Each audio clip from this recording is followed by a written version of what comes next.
Hello everyone, आज की video में हम साकामोतो डेज के सीज़न 1 के एपिसोड 8 को एक्सप्लेन करेंगे। हिसुके पीसुके के साथ साकामोतो स्टोर में आता है, जहां वो देखता है कि हाना वहां बैठकर रो रही है। हिसुके हाना को शांत करने की कोशिश करता है, लेकिन वह शांत नहीं होती। हाना हिसुके को बताती है कि हाना अपने स्कूल में हुए इवेंट के बारे में शिन और लू को बताना चाहती है, लेकिन स्टोर में शिन, साकामोतो और लू कोई भी नहीं है, जिससे वह उदास है और रो रही है। हिसुके हाना को प्रॉमिस करता है कि वह उन तीनों को ढूंढ लेगा और इसके बाद वह पीसुके को उन तीनों को ढूंढने के लिए भेज देता है। उधर आसाकुरा लू को बताता है कि वह लैब का हेड है। यह जानकर लू उसकी गर्दन पकड़ लेती है और कहती है कि उसने ही उसे किडनैप करवाया है, लेकिन आसाकुरा उसे समझाता है कि वह तो खुद जंजीर में बंधा हुआ है, वह उसका किडनैप कैसे करवा सकता है।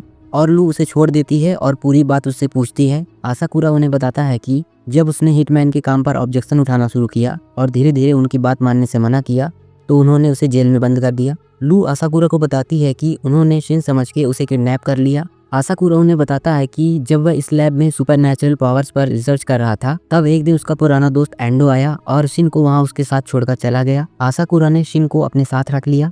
शुरू में तो शिन का बर्ताव उसके साथ अच्छा नहीं था, लेकिन धीरे धीरे शिन उसके साथ अच्छा बिहेव करने लगा और शिन के लिए वह एक फादर फिगर बन गया। एक दिन जब आसाकुरा अपनी रिसर्च कर रहा था, तब वहाँ शिन आया और उसने उससे पूछा कि वह क्या कर रहा है। आसाकुरा ने उसे बताया कि वह ह्यूमंस के सुपरनैचुरल पावर्स पर रिसर्च कर रहा है और उसकी उस रिसर्च से सभी लोगों का भला होगा। और काफी मेहनत के बाद एक रात आसाकुरा ने अपना रिसर्च पूरा कर लिया। जब वह लैब में था, तभी वहाँ शिन आया। उसे प्यास लगी थी और उसने गलती से आसाकुरा के रिसर्च से बने फॉर्मूले वाले लिक्विड को पी लिया, जिससे उसे लोगों का माइंड पढ़ने की पावर्स मिल गई। शुरू में तो सब कुछ ठीक चल रहा था, लेकिन धीरे धीरे लैब के सभी लोग उसके पावर से डरने लगे और उससे दूर होते गए। आसाकुरा शिन को फिर से नॉर्मल करने के लिए रिसर्च करने लगा। जब शिन को इस बात का पता चला, तब वह आसाकुरा से नाराज हो गया। उसने कहा कि वह अपनी पावर से खुश है और आसाकुरा और लैब को छोड़कर वहाँ से चला गया। और तब से आसाकुरा ने शिन को नहीं देखा। लू आसाकुरा को बताती है कि शिन अपनी पावर से वाकई में खुश है और वह स्टोर में उसके साथ काम करता है।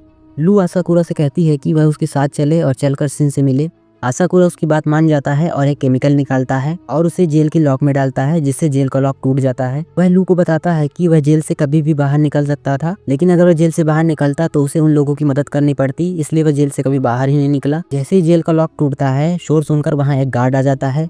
लू उस गार्ड पर हमला करती है और उसे बेहोश कर देती है और इसके बाद वो सभी लोग जेल से बाहर निकल आते हैं। उधर साकामोतो और शिन होरीगुची से लड़ते हैं, क्योंकि वह अभी भी हारा नहीं है। जब साकामोतो ने होरीगुची पर वार किया, तब होरीगुची ने एक इंजेक्शन साकामोतो के ऊपर लगा दिया। साकामोतो जैसे ही होरीगुची पर वार करता है, उसका वार शिन पर हो जाता है। होरीगुची उसे बताता है कि अगर वह उस पर वार करेगा तो उसका वार सीधे शिन पर जाएगा, और अब साकामोतो शिन पर वार करता है, जिसकी वजह से उसका वार होरीगुची पर हो जाता है। और अब साकामोतो होरीगुची पर वार करने के लिए शिन पर दूसरा वार करता है, लेकिन होरीगुची अपने हाथ में लगे हुए बटन का यूज करता है और साकामोतो का वार शिन पर ही हो जाता है। इसके बाद वह अपने हाथ पर एक इंजेक्शन लगाता है, जिससे उसका हाथ काफी ज्यादा पावरफुल हो जाता है और वह साकामोतो और शिन पर हमला करने लगता है। और अब होरीगुची सभी इंजेक्शन को अपने ऊपर लगा लेता है, जिससे वह और भी ज्यादा पावरफुल हो जाता है। साकामोतो होरीगुची को हराने के लिए एक प्लान बनाता है। शिन होरीगुची और साकामोतो के बीच में आ जाता है। साकामोतो शिन पर हमला करते हुए होरीगुची पर हमला करता है और मन ही मन शिन को अपने सारे मूव्स बताता जाता है, जिससे कि साकामोतो के सारे वार होरीगुची पर होते हैं।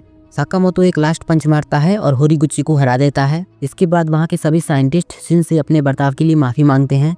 शिन उन्हें माफ कर देता है और कहता है कि वह अपनी पावर से खुश है और अब एक अच्छी जगह में काम कर रहा है। इसके बाद साकामोतो और शिन लू को ढूंढने जाते हैं। शिन बताता है कि लू शायद चौथे फ्लोर पर होगी। तभी अचानक से साकामोतो का पैर एक ट्रैप पर पड़ता है। वह तुरंत शिन को उस ट्रैप से दूर कर देता है और अकेले ही उस ट्रैप में गिर जाता है। उधर शिशिबा और ओसारागी गार्ड्स को मारते हुए आगे बढ़ते हैं, जहाँ उनका सामना काशिमा से होता है। काशिमा वहाँ अपने 2 और साथियों के साथ होता है, जो कि होते हैं ओनिगाहारा और ताकामिदो। वो दोनों शिशिबा पर हमला करते हैं, लेकिन ओसारागी तुरंत ही उन्हें मार देती है। इसके बाद काशिमा अपना मास्क उतारता है। वह अपने हाथ के टाके खोलता है, जिससे उसके हाथ से काफी सारे ब्लेड्स निकलते हैं और वह शिशिबा पर एक वार करता है। वह बताता है कि उसकी लाइफ उसके मास्टर का है और वह जो भी करता है अपने मास्टर के लिए करता है। तभी शिशिबा अपने हथौड़े से उसके सिर पर वार करता है, जिससे उसका सिर घूम जाता है। ओसारागी और शिशिबा वहां से जाने लगते हैं। उन्हें लगता है कि काशिमा मर गया है, लेकिन तभी पीछे से काशिमा उठता है और वो दोनों देखते हैं कि काशिमा अभी भी जिंदा है। और तभी साकामोतो ऊपर से काशिमा के ऊपर गिरता है।